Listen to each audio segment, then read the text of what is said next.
మొదటి యోహాను పత్రిక 3వ అధ్యాయము. మొదటి యోహాను పత్రిక 3వ అధ్యాయము 5వ వచనాన్ని మనం చదువుకుందాం. మొదటి యోహాను పత్రిక 3వ అధ్యాయము 5వ వచనం.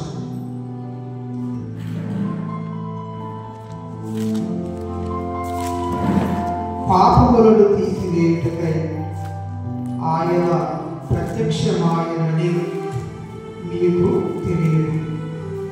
ఆయన యందు పాపమేమీ లేదు. అలాగే 4వ అధ్యాయము 10వ వచనం. మనము దేవుని ప్రేమించితిమని కాదు, తానే మనలను ప్రేమించి మన పాపములకు ప్రాయశ్చిత్తమయ్యుటకు తన కుమారుడు పంపెను. ఇందులో ప్రేమ ఉన్నది. దేవుని మాటలు దీవించుగాక. కూర్చుందాం.